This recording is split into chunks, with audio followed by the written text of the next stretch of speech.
You are listening to the Archaeology Podcast Network. The APN is currently looking for network sponsors. Hear your company right here at the beginning of the show in over 60 episodes a month on 18 different shows and reach 70,000 subscribers. Contact the APN via chris@archaeologypodcastnetwork.com. That's chris@archaeologypodcastnetwork.com to sponsor the only archaeology education and outreach podcast network.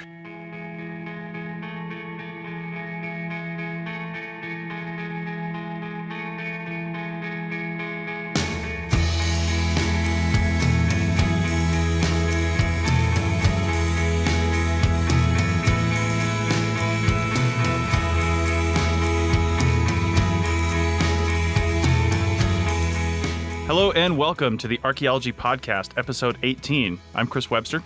And I'm April Camp-Whitaker. On today's show, we talk to Dr. Geoff Smith, a co-author on the recent American Antiquity article about the dating of prehistoric sandals in a cave in the Great Basin. Let's dig a little deeper.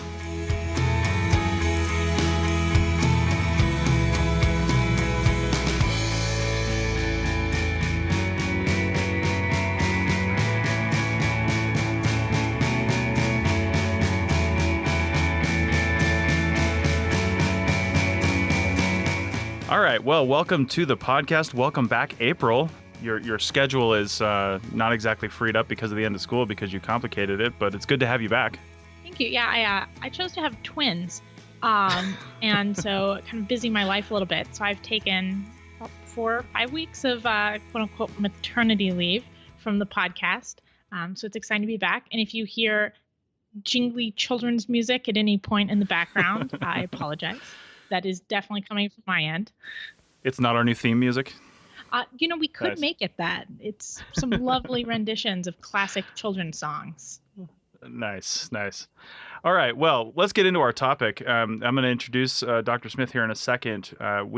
There's a recent article in the latest issue of American Antiquity, and if you want to see that, we'll have a link to the article in the show notes. It is behind a paywall, so you have to be an SAA member to see the article. However, that's why we do these shows, so we can get this kind of information out to people that might not have access to it, and to talk to the researchers and as we said in the intro, dig a little deeper and kind of get into the thing, get into the article. So, Dr. Smith is an associate professor, the graduate program director, and the executive director of the Great Basin Paleo-Indian Research Unit at the University of Nevada, Reno.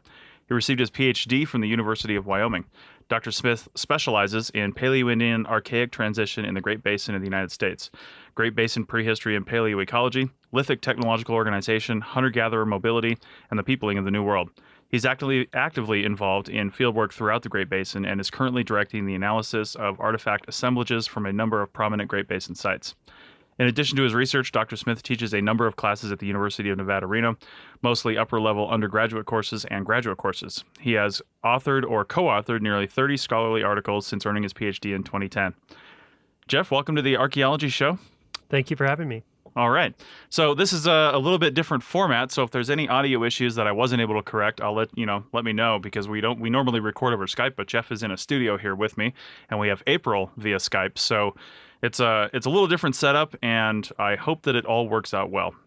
If you don't notice anything, then we did our jobs okay.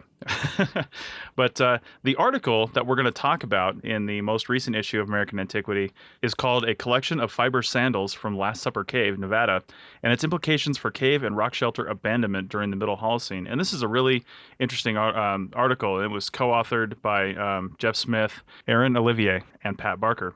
So, Geoff, why don't you first start off by telling us what is Last Supper Cave? Last Supper Cave is a stratified rock shelter near the Oregon-Nevada border in far western northwest Nevada. It was initially tested by Dr. Thomas Layton, who at that time was from Harvard University. And in the late 1960s, the Harvard expedition was recording cave and shelter sites in the region, as well as open-air scatters with a focus on the earliest inhabitants of the region. And so the site was tested in 1968 initially, and the crew returned in 1973 and 74 to more fully excavate the site. So the article is specifically referencing sandals found at Last Supper Cave, but what other kind of stuff has been found there and studied?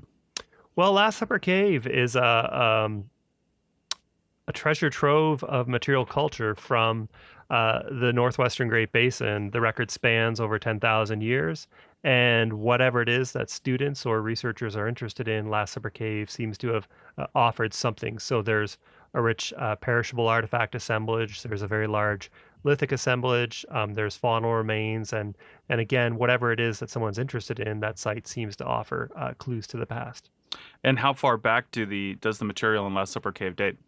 Well, in their initial analysis of material from the site, Leighton and colleagues suggested that it was first occupied about 9,000 calendar years ago. 30 or 40 years have passed since they came to that conclusion, and that still seems to hold true. More recent AMS dates on a variety of materials seems to suggest that that's about when the site was occupied, between about 9 and 10,000 years ago. Okay. Now, why don't you tell us a little bit about before we have I have a lot more questions regarding like the construction of the sandals and things like that, but tell us a little bit about the sandals in Last Supper Cave. What do they, what do they look like? What kind of fragments? There's pictures in the article if you have access to that, but tell us a little bit about the sandals that you studied. Well, in the Great Basin, there are three basic types of sandals. There's the Fort Rock type, which marks the earliest footwear ever dated in the world. Then there are two slightly later types, multiple warp and spiral weft. These are differentiated by how they're constructed, and there seems to be some technological continuity between the earlier Fort Rock style and the multiple warp style, but spiral weft, which appears around the same time as multiple warp sandals come on the scene, are constructed slightly differently, and that suggests to some people that they may mark a different ethno-linguistic population. At this site, most of the sandals are very fragmentary. There are very few complete specimens, and they're not as nice, for lack of better words, as some of the ones from Fort Rock Cave, where the type site was found. But what are these sandals made out of that allows them to preserve in this sort of environment? They're either made out of two materials. The first is sagebrush, which of course is widely available across the region, and the second is tule, and tule seems to be a little bit less common. And so the sagebrush would be typically shredded and turned into cordage, which would in turn be used to weave these sandals in a couple of different techniques. My God, just the amount of scratches I have on the bottom of my legs just from going through sagebrush, I can't imagine somebody saying, man, I can make sandals out of that. Yeah, and as far as we know, the cordage would be made while groups were sitting around the fire. So it was a downtime activity, and then when it was time to produce a basket or a new pair of sandals, that would take a little more specialized production techniques. Mm-hmm. And it's interesting to me that over the past 11,000 years that there's only three different types of sandals. Do you think this is, did you guys study sandals in other parts of the world to find out, well, is this kind of the only ways you can make sandals out of these materials? Or was it just, if it's not broke, don't fix it kind of thing? I don't know a whole lot about footwear in other parts of the region or other parts of the world. I focus on the Great Basin, but in the Great Basin, there does seem to be three major types, the Fort Rock, multiple warp, and spiral weft, with another type showing up fairly late in time. Part of the question about whether these types represent actual discrete entities is that these may be overly inclusive definitions that we've sort of lumped different subvarieties into. So that's one of the main questions that remains unresolved in sandal research here in the Great Basin. All right. So you mentioned what they were made out of. I think we know the answer to this question. If you read the article, you do. But how did you directly date the sandals? So this project was primarily a focus of Aaron Olivier's thesis research, and so with support from the Fish and Wildlife Service, who administer the land on which Last Supper sits, with support from the Summit Lake Paiute tribe, who operated within that traditional territory, we AMS radiocarbon dated these samples. So fortunately, in many of the bags where the sandals are kept at the Nevada State Museum in Carson City, there were little fibers that had become detached over the 4 decades since the sandals were collected. And so we were able to go into the bags containing each sandal and collect small detached pieces of fiber. Of course, radiocarbon dating and AMS dating is a destructive technique, but we were able to select small pieces that had fallen off already. And in doing so, we didn't further damage these artifacts. Mm-hmm. Were there any climate conditions over the last 11,000 years that would have determined which material the sandals were made out of as a preference over another, or was tule and sagebrush generally available most of the time? Depending on where you were. That's a really good question. We've long known that the Middle Holocene here in the Great Basin was a time that was generally drier and warmer than other periods, either the early or the later Holocene. And so I would anticipate that as marshes diminished in quality and quantity, tule may have become less available, whereas sagebrush would have remained consistent across large swaths of the region. So I do think that tule may have come and gone in terms of construction technique, depending on how close marshes were available to sites like Last Supper Cave. So, how did the Holocene periods compare to today's climate in kind of the Reno area? Well, the general rule of thumb, and again, this is in general terms, but the early Holocene was probably a little bit cooler and wetter than it is today. The middle Holocene was warmer and drier than it is today. And the late Holocene, after about 5,000 years, started to approach modern conditions, although there were swings in temperature and precipitation within each of those broader periods. Interesting. I noticed with the three primary types of sandals, one of them has a name, and that's the Fort Rock, and that's from the from an area given that name, right? But the other ones, multiple warp and spiral weft, sound like weaving terms. Can you explain what that means, so maybe people can try to get a little visual of what these look like? Sure. So Luther Cressman, the father of Oregon archaeology, was the individual who defined these types beginning in the 1930s. And of course, the Fort Rock sandal was named after the iconic Fort Rock Cave, where dozens of pairs of sandals of that type were found.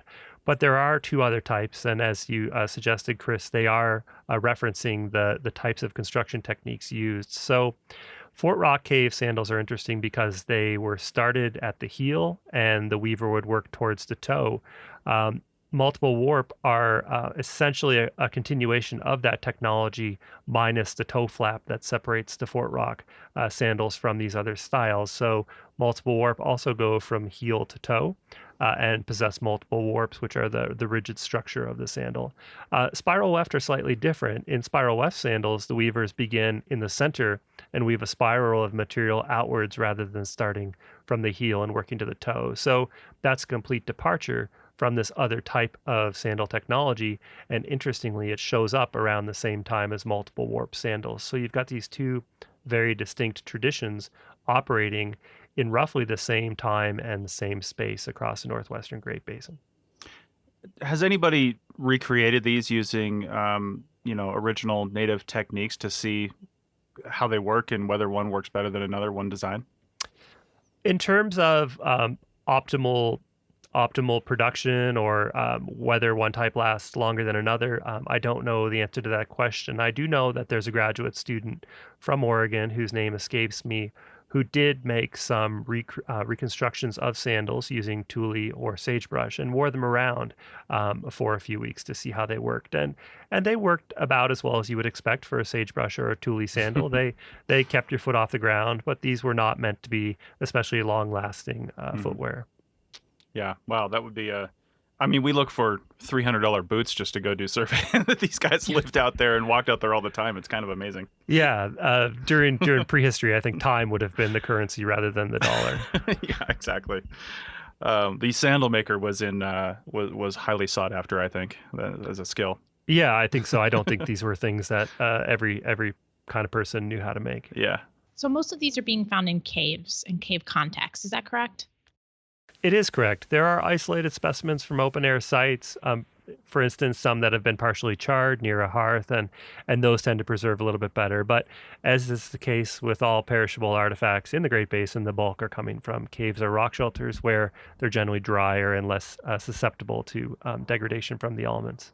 How common are cave contexts in the Great Basin area? Just for those of us who aren't familiar with the area. Well, there are hundreds of caves across the Great Basin, or rock shelters, smaller overhangs that don't go back very far into the rock formations. Of those hundreds, dozens contain prehistoric occupations, and of those dozens that contain prehistoric occupations, there are probably maybe 12 or 15 sites with records that extend into the early Holocene or even earlier. Interesting. So Last Supper Cave is kind of a unique location just in the length of its occupation and the quantity of material culture. Yes, in Nevada, there's about 6 sites with records that span the entire Holocene, pushing back before 10,000 years ago, and Last Supper Cave is among those. Now that we've got a chance to hear about it a little bit, what does Last Supper Cave look like? What does it look like internally? Well, it's a large triangular cave that extends about 21 meters back from the drip line into the deepest recesses. It's about 9 meters wide, if I recall correctly, at its mouth. It's probably 5 or 6 meters high at its highest. It's a large cave by Great Basin standards. You could park several automobiles in there and still have room to get around. Nice. Is it accessible by the public? It is. It's on Fish and Wildlife Service land in a very remote part of the Sheldon Antelope Refuge. And so it takes a lot of effort and a high clearance 4-wheel drive vehicle to get there, but it is a place that the public can visit.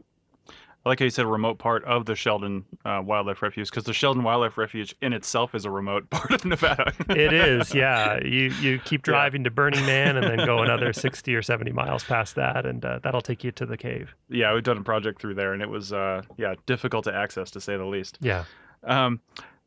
So are there other types of sandals found in the Great Basin? I know these are the most common, but are there other types that are found? You know, I mean, you can't imagine... I always try to think of, when I'm recording an archaeological site, that, you know, not everybody was an expert in the types that they were supposed to be making. So there's got to be some slight variation in these things. And you even mentioned in the article the lack of variation might be due to the vagueness of the description of some of those sandals. Like, it's a really broad description that encompasses a lot of things, rather than, you know, lumping rather than splitting. Yeah, there is a fourth type of sandal that shows up in the Northern Great Basin very late in time that has been associated with the Nunavik expansion. I know less about that because it's relatively late in time and occurs at sites that I'm not especially familiar with. Coming back to the idea of this possible over-inclusive definition, I think about Elko points in the Great Basin. These are large corner notch points that in the Western Great Basin seem to date to the last few thousand years, whereas in the Eastern Great Basin, researchers have reported them from as early as 8,000 years ago. I think part of this Elko question that we've been grappling with for many years is the fact that we use an overly inclusive definition. Again, they're large dart points with corner notches, and I think if someone were to really look at Elko points from these different regions and examine them from dated contexts, we might find that there is this variation. And I think that that's probably the case with multiple warp sandals as well. You've got this technology that spans 9,000 years. It displays a bimodal distribution with specimens very early and very late. And what we need to do at this point is to really look at those specimens and see if we can tease out any subtle differences across space or time. Okay, well, we are going to define bimodal distribution for our audience and get a little more into this dating, because this is kind of the meat of the article and what you guys did. But we're going to do that right after the break. Back in a second.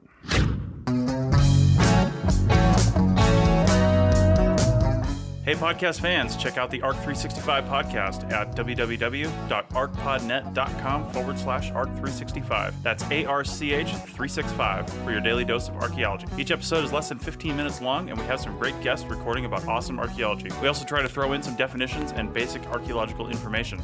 So, check out the 365 Days of Archaeology podcast, only in 2017, at www.arcpodnet.com/ARC365 today. Find us also on iTunes, Stitcher Radio, and Google Music by typing ARC365 into the search. Now back to the show.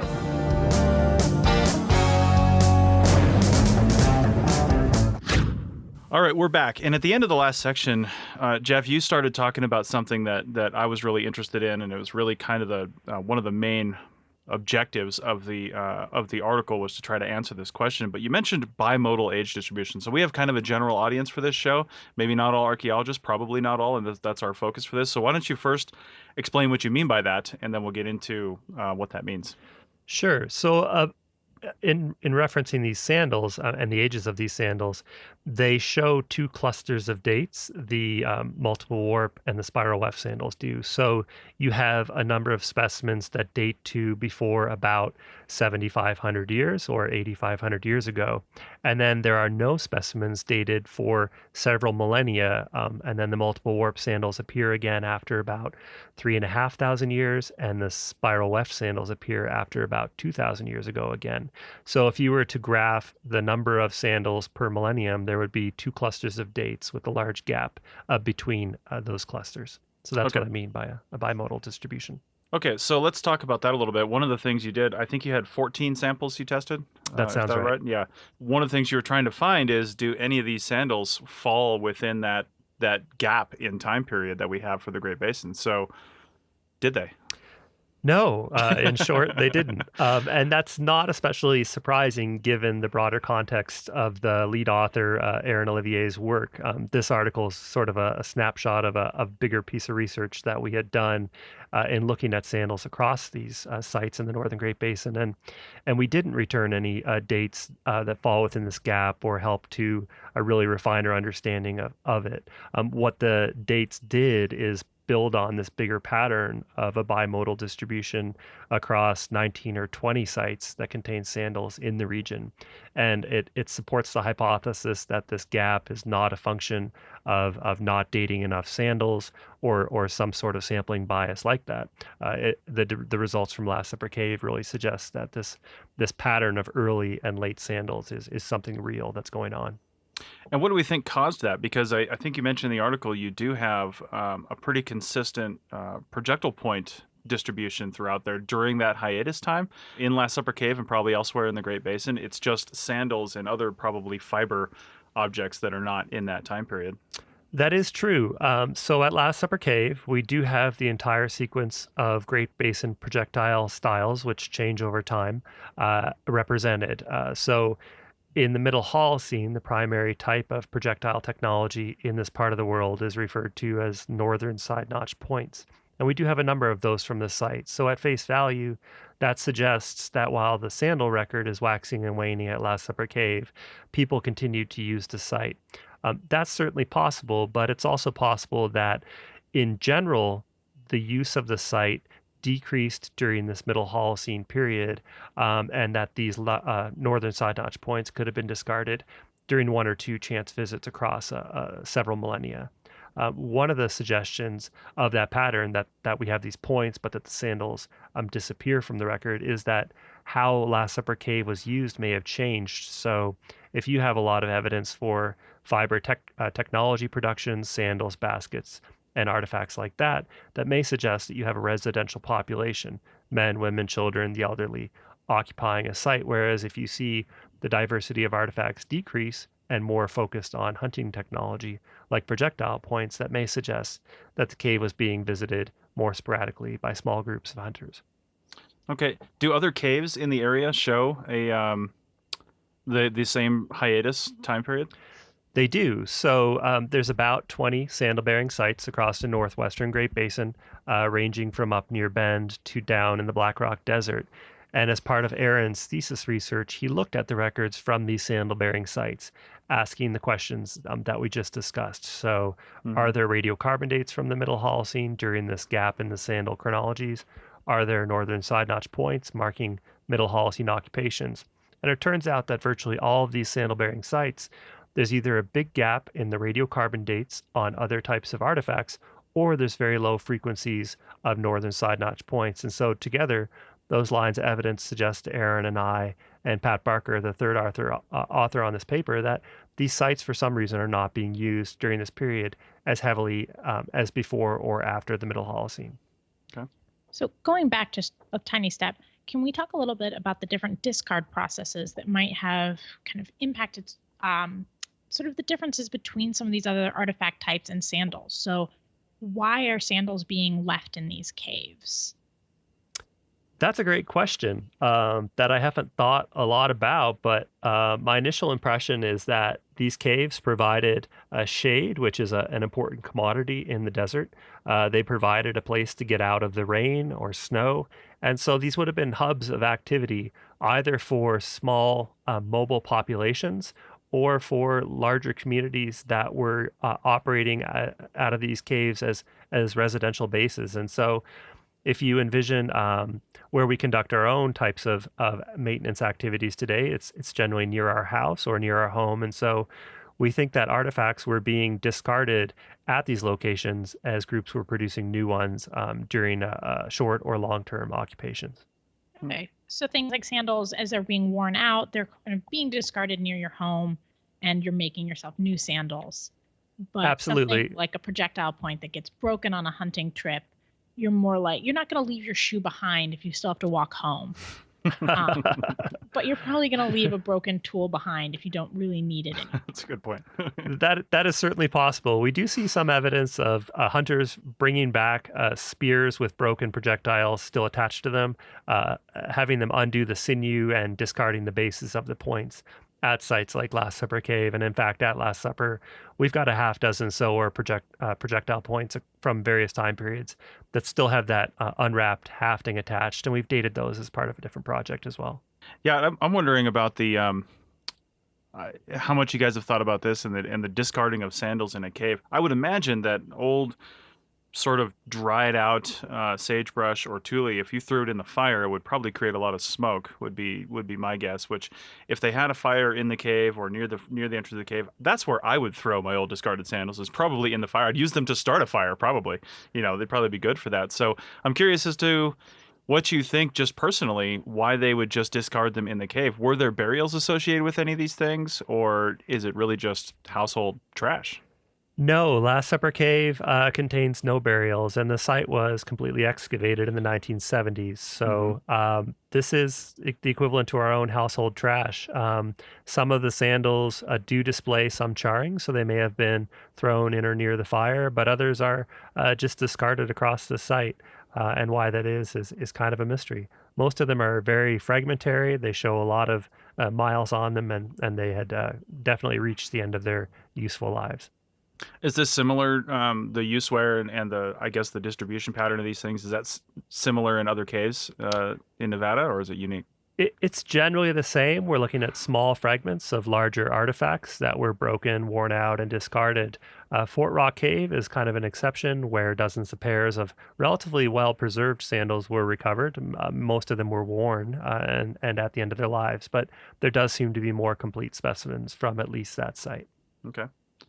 So let's dive a little deeper into why we think that there's this massive hiatus. You mentioned some things in the conclusions of your article here, talking about distribution patterns, hunting patterns, and things like that. Like maybe they weren't up near the caves anymore; they were favoring more open air sites during this time period. First off, what's the evidence for that? And then is this also sort of climate related, because it is the Middle Holocene and that was a different climate? I do think it was related to climate, absolutely. As early as the 1940s, Ernst Antevs, a fairly well-known geologist, argued that the Middle Holocene in the Great Basin was so hot and so dry that large areas of it were essentially abandonment. He called it the long drought, and suggested that people moved to more well-watered areas. And I think that over the years, we've learned that treatment of the Great Basin prehistories may be a little bit oversimplistic. There were certainly hotter and drier periods that didn't last as long later in time, but in general, we do see a reduction for diminished human populations. We see drops in the radiocarbon records of various types of artifacts across the region. We see drops in the types of diagnostic artifacts like northern side notch points in many areas. And so there does seem to be this picture of people either congregating around remaining well-watered areas or moving to better areas outside of the Great Basin, perhaps. We think that sites like Last Supper Cave and a number of these other caves and shelters that revealed sandals probably were being used less during this period. Again, going back to Aaron's thesis research, most sites that produce sandals show diminished radiocarbon dates during the Middle Holocene, fewer projectile points marking that time period, and we think that people moved out of caves and rock shelters as the early Holocene wetlands that were once located somewhat close to them retracted, and we think that people essentially followed the water. Interesting. So one of the things that I'm just sort of interested in is how the work with sandals connects to some of the other research that you guys have been doing at the caves and the caves across Nevada. So is there sort of a reconstruction of some of the activities of these early people and what life might have been like? So I guess simplifying my question is, what does looking at these sandals help us understand about kind of daily lives and activities of kind of humans during the Holocene, especially tied in? I know you've done some other work with lithics and projectiles. So what do we know about sort of daily life and activities? Well, in the Great Basin, most of the sites that we find are open air lithic scatters. So they're flakes, sometimes stone tools, maybe some grinding implements, but we generally don't see this type of preservation that caves and shelters offer at these open air sites. And so it's a very one dimensional view of the past. It's a very lithic dominated record. And so what sites like Last Supper Cave and other cave sites offer is a more comprehensive understanding of prehistoric technology and, in turn, prehistoric life. And so we see, for example, the types of footwear that people were producing and wearing. We found examples of children's sandals, giving us a glimpse into life that we just don't get to see if we focus exclusively on projectile points. What the sandals from Last Supper Cave offer to me as an individual researcher is a number one, radiocarbon dates on unequivocally cultural items. So slam dunks in terms of knowing when people were at that site. They offer a glimpse into types of technology that we don't get to see elsewhere. We get to consider the ethnicity or the linguistic affiliation of these groups, given that textiles do seem to offer some sort of insight into different populations of people, at least ethnographically. And so the sandals offer a broader view of life at sites like Last Supper Cave, where I've worked, than just a lithics alone. So you mentioned a lot of the sites are sort of these lithic scatters. Um, are people basically semi-nomadic? Are they using, do they seem to have longer term settlements in different places? What is sort of the lifestyle during the Holocene? Well, it seems to have varied across time. So during the early Holocene, when the Paleo Indians or the Paleo-Archaic populations were in the Great Basin, we've long assumed that these groups were especially nomadic. Populations were low on the landscape, resources were fairly rich, and so groups could afford to move around and meet new groups and find new mates. And um, generally, we have long assumed that those groups were more nomadic than later populations, but increasingly that idea is becoming under more and more scrutiny, and we're starting to find a few houses in open air settings that suggest that people were perhaps semi-sedentary, at least within the Great Basin sense, as much as later groups. And so we're really starting to rethink our understanding of how these early groups moved. The general assumption during the Middle Holocene is that populations did settle in around the few sweet spots that remained, so marshes or river systems. And then during late Holocene, we see people doing a little bit of everything. So we do have the emergence of larger villages as we think of them, but we do see people continuing to move, and it's really a question of who's doing the moving within any one particular group. So if a group is quote unquote sedentary, they still have to travel for resources. So you may see subsets of the population traveling to get roots or lithics or hunting large game away from camp. Or you may see entire groups moving and kind of foraging as they move across the landscape. Okay, well, I'm very consumed by this idea that people weren't going barefoot for thousands of years in the Middle Holocene. It wasn't their 1960s period time, when they just said, "Screw it, I'm not wearing shoes anymore."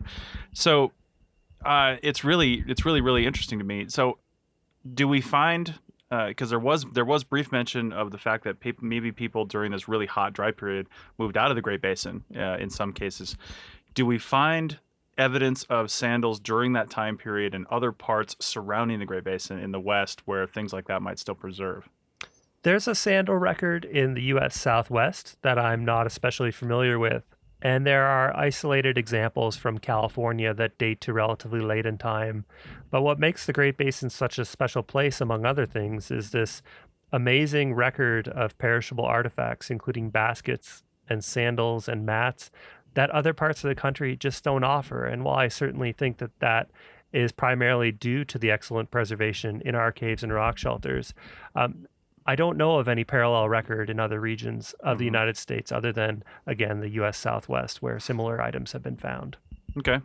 And talking about the excellent preservation in these caves, I mean, when you have a sandal, a piece of fiber that can last for up to 10,000 years sitting in a cave, Has anybody done any research to try to find any DNA or anything on these, just out of curiosity? To the best of my knowledge, no one has done any sort of DNA analysis on baskets or sandals at this point, but that certainly seems to be the direction that archaeological research is heading. And I think that building on pond sites like Paisley, where a lot of DNA has been done, I do think that there is opportunity to do that down the road. Yeah, because I've seen my sandals after a hot, dry day in the desert. I know there's probably some. I don't want to go anywhere near them after the end of a hot, dry day. Nice. All right. Well, we've got some further questions on maybe some continued research in this area, but we will tackle those right after our last break. Back in a second. I'm Jessica Yaquinto, and I'm the host of the Heritage Voices podcast. Heritage Voices focuses on how CRM and heritage professionals, public employees, tribes, and descendant communities can best work together to protect their heritage through tribal consultation, collaborative ethnography, and indigenous archaeology. Now back to the show. Okay, we're back. So I think we've asked quite a few questions. We've answered a lot of questions that I had and that April had. Where are you going from here? You had those sandals. You've looked at them. They've answered some questions. They've maybe created some more questions. Where do you want to go from here, and maybe what are you working on? I noticed you had on your bio on your UNR webpage that you do have another article in Press on American Antiquity. I don't know if it's related to this, but where do you guys want to go from here to try to answer these questions? Well, there's kind of two levels of analysis and future plans that are going on. The first focuses, again, on Last Supper Cave.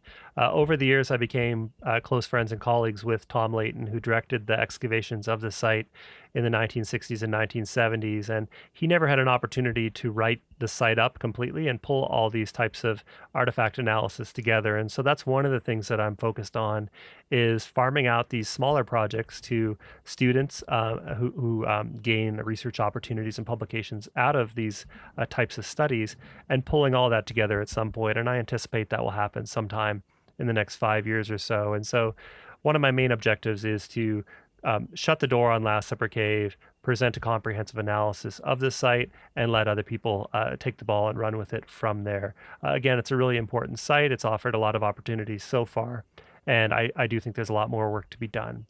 At a broader level, I plan on continuing my work with the Great Basin Paleo-Indian Research Unit across the Northern Great Basin. In my opinion, that's where the clues to the first Americans are held in this region. Work at the Paisley Caves, Cooper's Ferry, and other sites like that suggests that we do have the opportunity to find some clues about the first groups to come into the Great Basin in that region. And so I plan to continue looking for other sites like Last Supper Cave, excavating them or revisiting earlier collections in museums, and conducting surveys of some of the great lake valleys in the Northern Great Basin for other evidence of early groups. Are there plans to re-examine some of the collections from the other caves to refine the dates on some of this stuff?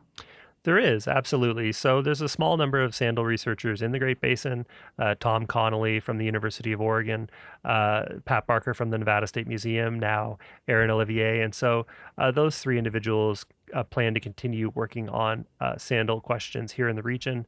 Other researchers like Anna Camp, Jean Hattori, Bill Cannon, and Kay Fowler are looking at other types of basketry across the region in these sites.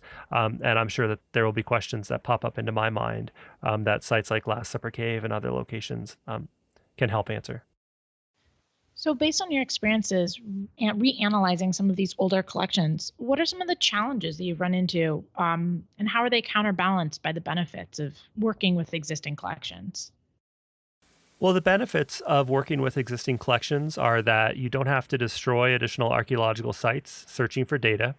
You know what the museum collections generally offer, and if you can formulate a good research question, you may be able to answer them using existing materials. So that's a great benefit. It's also really beneficial for students coming into our program at UNR to work with existing collections, because they don't have to spend a season or two digging. They can develop the question, go to the museum, and answer it. Some of the drawbacks are I was born the year that excavations at Last Supper Cave ended, so I wasn't there to see the work firsthand. I'm relying on excavators' notes from students 40 years ago. which generally are good, but sometimes can be a little bit ambiguous. And so part of the struggle is not having been at the site and trying to create the work that people did many years ago. I often refer to it as doing the archaeology of archaeology, because you're trying to search for clues about the people who were searching for clues in the past. Excellent. Yeah, I think that's about all the questions we have for this. I'm looking forward to seeing what you guys have come out in the future, and I think what we're finding out, as all these independent researches were done in the last 40 years, we have these caves that were really the life's work of some people. You have Gate Cliff Shelter and some other things, all these different things that people are just known for. But as we start to really have graduate students put all this information together, that we'll really be able to start answering some big data questions that can start filling in these gaps. I think we have this huge gap in the Great Basin, but imagine if we had this massive database of the West, we'd say, oh, there's where the gap is. This is what belongs there. They moved over here now, and they weren't here before or after that because they came from the Great Basin or something like that. Yeah, absolutely. And there are efforts underway to create large regional databases of radiocarbon dated material to answer the types of questions that you just suggested, Chris. It's a really exciting time for graduate students and undergraduate students in the Great Basin. And, as research progresses and time marches on, we start to think that, all the work's been done, we know all the answers, but that's just really not true. Every project leads to new questions, and it's a wide open field for anybody interested in studying the past here in the Desert West. Absolutely. Well, if you're interested in helping Geoff pursue this, then put your application in the University of Nevada, Reno graduate department. They do a lot of really fantastic stuff over here and have a really nice big research area with lots of questions that still need to be answered. So thank you, Geoff, for being a guest on the Archaeology Show. If you have questions for Geoff, email me at chris@archaeologypodcastnetwork.com and I can get those over to him. And thanks for listening. Thank you, Geoff. Thank you, Chris. Thank you, April. It was a pleasure.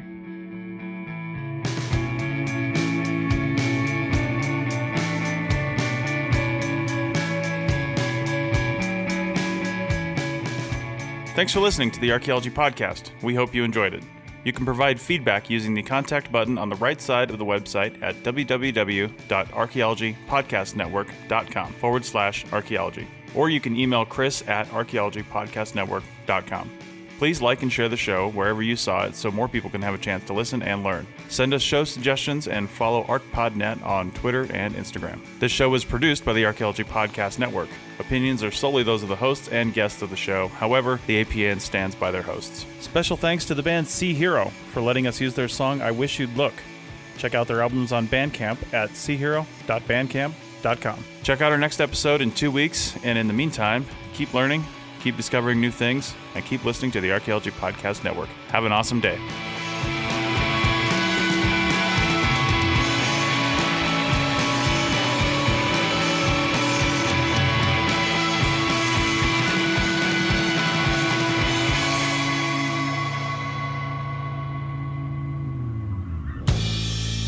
This show is produced by Chris Webster and Tristan Boyle, and was edited by Chris Webster. This has been a presentation of the Archaeology Podcast Network. Visit us on the web for show notes and other podcasts at www.archaeologypodcastnetwork.com. Contact us at chris@archaeologypodcastnetwork.com.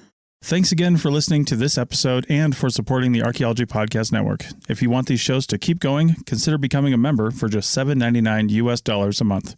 That's cheaper than a venti quad eggnog latte. Go to archpodnet.com/members for more info.